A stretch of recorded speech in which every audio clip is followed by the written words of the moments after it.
Hey, what's up, everyone? I figure I got a chance to discuss my much anticipated review about the Bad Boys for Life, the third installment in the Bad Boys series. So basically, the third one takes place about 17 years after the events of the second Bad Boys franchise.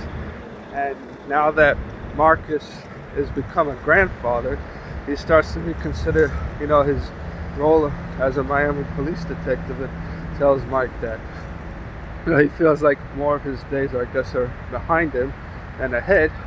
And then, of course, throughout the events of the movie, the situation happens to Mike, which kind of gets, I guess, how would you say, Marcus to, I guess, reconsider his life choices and, I guess, retire.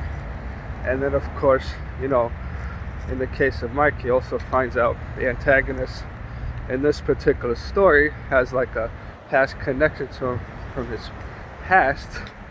And that's pretty much, all I really want to say without giving too much away. So, yeah, sometimes you would wonder, like, if, despite, the nearly 17-year wait for the third movie, but I will say it was actually, rather, worth, the wait, since sometimes I know there are cases, in reboots that don't always, work out.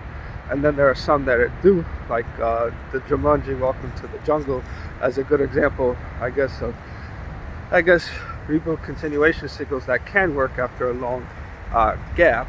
And, it's great to see Will Smith and, Martin Lawrence, return as Mike Lowry and Marcus Burnett. And one of the aspects I liked about, the third movie was, besides exploring Mike's past, you know, it creates like this clash between, Mike and Marcus's old school methods of police, detective work versus this new group, called, Amateur, which is like a younger generation of cops who seems to be like more tech savvy, and then more like the new school generation of police officers, which of course is played by Vanessa Hudgens, Alexander Ludwig, and Charles Melton. So it was kind of cool to see, to see if old school, new school, detectives can, work together.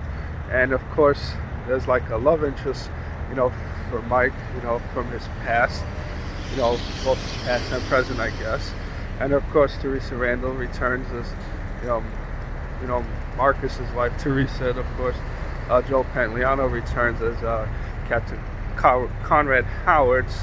So that's cool to see a lot of the old cast reunite. So I would definitely say, in terms of what I would rate Bad Boys to Life, I would definitely say about a 9 or a 10. And so I guess for fans that have seen the first two Bad Boy films, this is definitely something worth giving a look, and I'll definitely recommend it. Alright, everyone, thanks again for watching. Feel free to share what you thought about this third installment of the franchise. Alright, thanks.